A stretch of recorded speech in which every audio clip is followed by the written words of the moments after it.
Hi guys, my name is Nonima Tigela. Welcome to my YouTube channel. So today I want us to talk about Brigadier Gininda, who he is, how did we get to know about him, etc., etc. Before we do that, guys, please make sure you do not forget to like, to share, to comment, and most importantly, please make sure you are subscribed on the channel. Please make sure you are watching the videos up until the end and you are watching the ads that are coming through. When you are doing that, you will be supporting this channel financially and in numbers. Thank you so much. You are really appreciated. Now, let's get into the business of the day. My voice is still big, ne? My morning voice, you know this. This is the first video I'm doing and the voice is big. Rank and role, let's start there. He is a senior officer in South African Police Services. We call it SAPS, holding the rank of a brigadier. He has been described in court and media as the head of the National Cold Case Unit. It's Hawks related or organized crime environment, somewhere there, and as the lead investigator or lead investigating officer in the Senzo Meyiwa Meda case currently. Let's talk about his experience. We do have social media experience that was posted there by someone. A social media summary of his profile, which appears to be based on SAPS material, describe him as having around 30 years policing experience, joining SAPS in the early 90s and progressing through the detective and organized crime structures. He is often deployed on high-profile, complex, and politically sensitive matters, which is why his name is now heavily tied to the Senzo Meyiwa Meda case. Important. SAPS does not publish a detailed public CV for him, so anything beyond what's been confirmed in court or official media must be treated cautiously. Okay? Yes, I did not get that in about his career there, SAPS site, okay, website. Secondly, let's talk about career highlights and major cases that he was part of. Organized crime and cold case work. Multiple reports introduced him in court as the lead investigator in the Senzo Meyiwa Meda case, a senior Hawks type investigator tasked with reopening or driving long stagnant dockets. This links him with cold case long-running murder investigations, cell phone data analysis, confessions, and docket reconstruction work, especially in this one, Senzo Meyiwa Meda. There are also references to him in the context of broader criminal justice corruption inquiries, such as the Madlanga Commission, probing criminal cartels and interference in the justice system, where his name appears among a cluster of senior Hawks figures mentioned in evidence about political and criminal interference in policy. Senzo Meyiwa Meda investigation is the one that brought him to us as South Africans. This is the center of his public profile. He is repeatedly referred to as the lead investigator or lead investigating officer in the Senzo Meyiwa Meda trial by broadcasters and the state itself when leading his evidence. He has testified extensively in the trial within a trial about alleged confessions or admission statements by accused 1 Muzi Sibiya and accused 2 Bongani Sandiso Ntanzi. And also how the breakthrough in the case allegedly came from information obtained via Absalom Zungu implicating Sibiya and Ntanzi. His denial that he knew of or authorized any assault or torture of the accused in order to obtain confessions. But his status as a lead investigator is itself contested.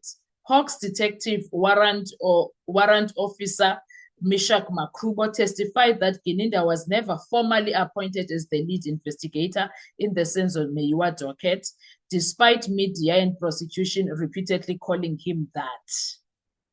So in short, public narrative, Gininda, lead investigator, national cold case boss, defense narrative, his appointment, authority, and methods are highly questionable. Key controversies surrounding his work. Let's deal with that right now. Because we are dealing with a real living officer, we have to stick strictly to allegations that are already public and clearly identified as such, not new accusations. That's what we are dealing with here.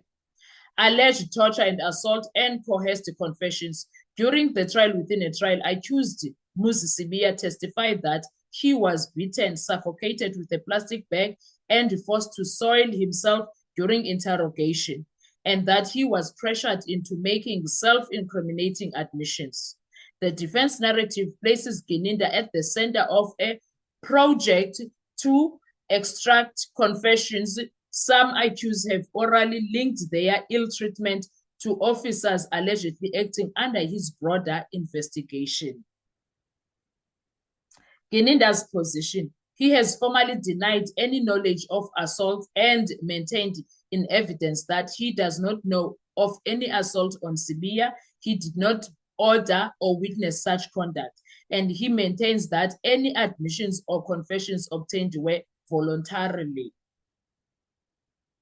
So the picture on this issue is serious allegations, torture, coercion, to build the Senzo Meyiwa murder docket of case 636. His answer, flat denial, insistence on legality and procedure. That's what he is doing. Court status not yet finally ruled on in a judgment that brands him guilty of misconduct. Dispute over the breakthrough witness Absalom Zungu. The Meyiwa case hangs heavily on breakthrough statement from Absalom Zungu, who allegedly brought a statement via his son, Constable Zungu, implicating Sibiya and Ntanzi. But Zungu has since denied making a statement to Gininda at all, creating a direct factual conflict. This places Gininda in a credibility battle. On one side, his testimony that Zungu's information led the breakthrough. On the other side, Zungu and other witnesses contesting parts of his version. The lead investigator, status and docket handling. Evidence from Warrant Office Makubo suggests Gininda was never officially appointed lead investigator on the original docket, raising questions about how he came to dominate the case, whether procedure was followed in reallocating or re-engineering the dockets. Some commentary accuses him of trying to obtain or control certain dockets and potentially sidelining earlier investigative work that did not support the 5 accused narrative. Again, these are claims and criticism, not findings of misconduct by a court yet.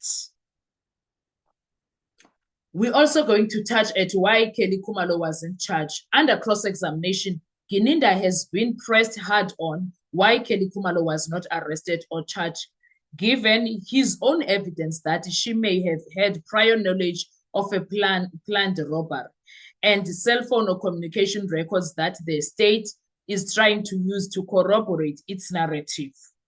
For many observers, this goes directly to his investigative judgment, and whether he protected certain suspects or simply applied the law as he saw the evidential test for prosecution. Work ethic, what can we infer from the record?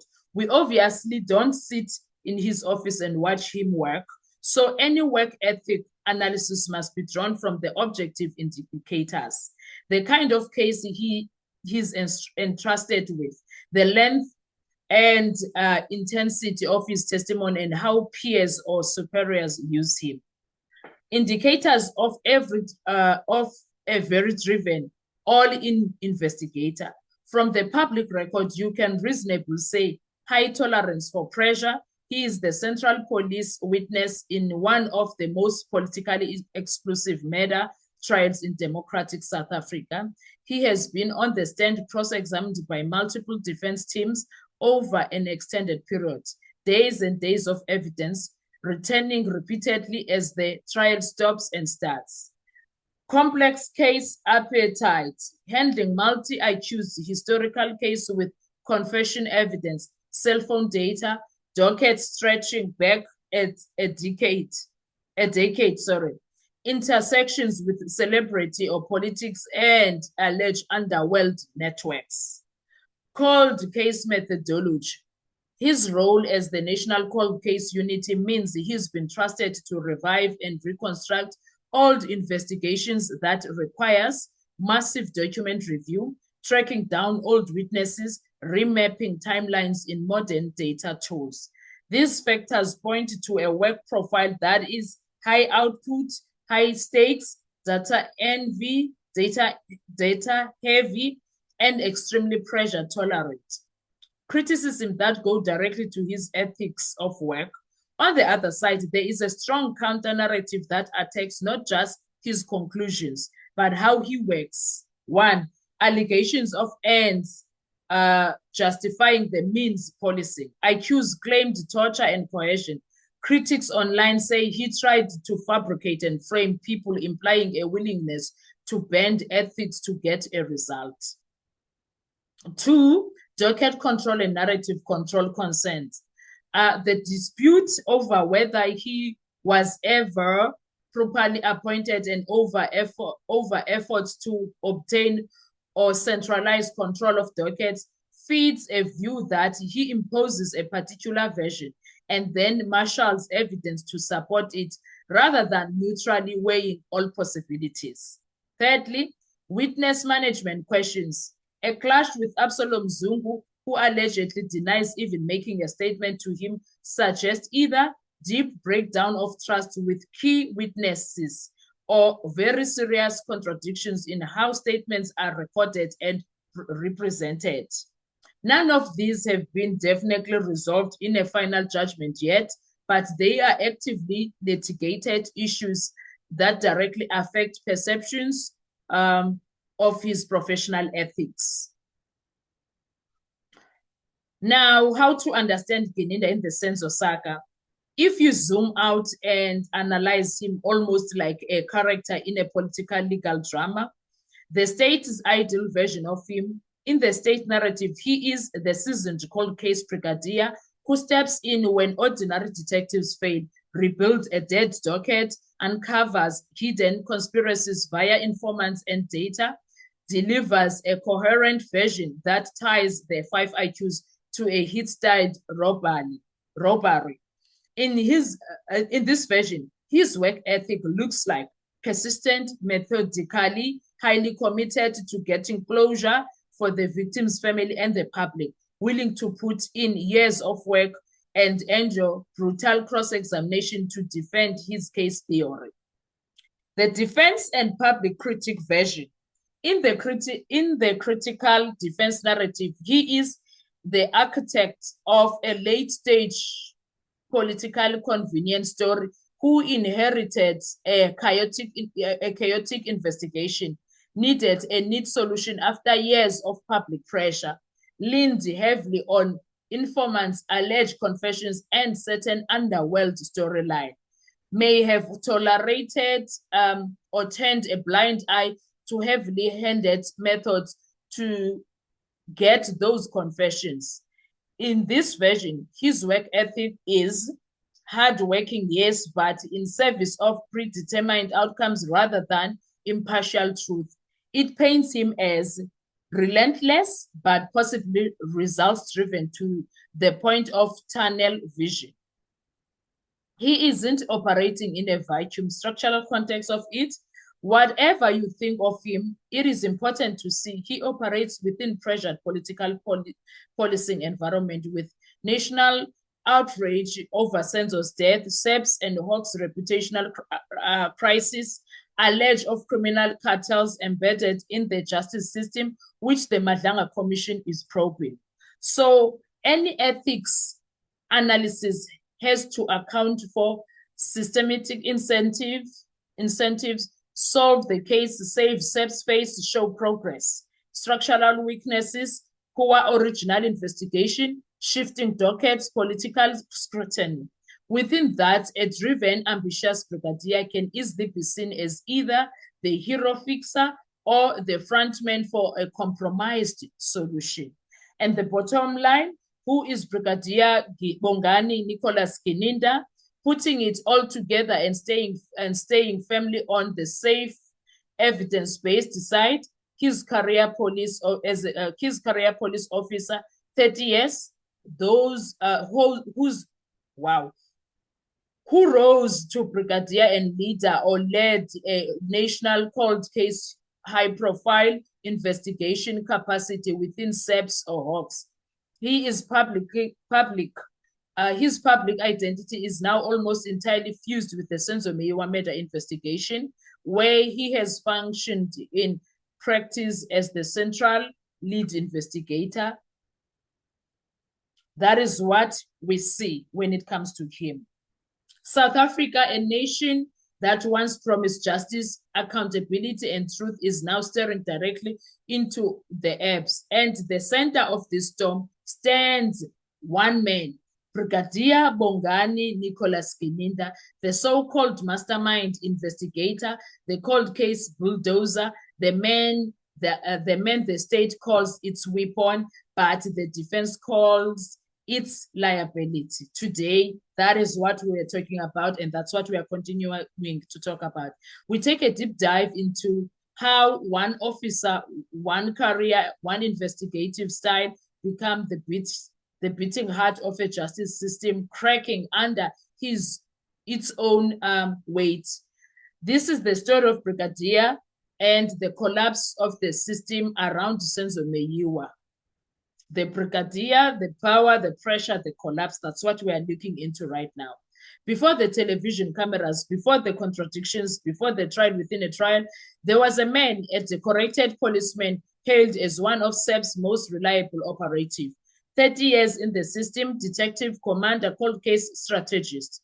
To superiors, he was the man who could fix a dead investigation. To the public, he was the name finally attached to a long-awaited progress. To the state, he was the perfect chess piece. But behind the myth of the brigadier lies a darker, more complicated truth. A truth that began with a broken system he could not escape, and perhaps a system he learned too well. For 6 years, the Senzo Meyiwa investigation was a mess, a house full of witnesses, a national hero dead, no arrest, no clarity, no progress. The country demanded a culprit, politics needed closure, families needed closure, and SAPS needed to save face. Enter the brigadier. He did not inherit a clean investigation. He inherited conflicting witness statements, no forensic match to the accused, a political radioactive narrative, a country boiling with frustration. This isn't a man stepping into a case. This is a man being dropped into a furnace. The breakthrough that broke everything. In 2020, suddenly, almost miraculously, the case had a breakthrough, a name, a statement, a story about hitmen. A breakthrough was pinned on Absalom Zungu, but in court, Zungu denied even giving Gininder such a statement. And with that, the first crack appeared in the brigadier's armor. Because if the breakthrough witness wasn't really, if the foundation of the investigation is disputed, then everything that followed sits on a sinking stand. The 5 accused and the shadow of coercion. Then came the confessions. Accused 1, Moses Sibiya, accused 2, Bongani Dansi. Statements, admissions, alleged confessions, tying them to a crime. But the defense didn't just challenge the content, they challenged the methods. They claimed suffocation with plastic bags, beatings, forced statements, humiliation, coercion, interrogation without lawyers. Brigadier Gininder denied it all. He said, I know of no assault. I ordered nothing unlawful. I stand by the voluntariness. 2 sides, 2 incompatible realities, and courtroom forced to decide which world is true. So that's what we are dealing with Brigadier. And now we also talk about the brigadier and the judge, a relationship under the microscope. As Gininder testifies, something happened. The judge, Justice Ratha Mokgoatleng, repeatedly described him as experienced, senior, knowledgeable. The court, instead of interrogating the cracks began embracing the brigadier's authority.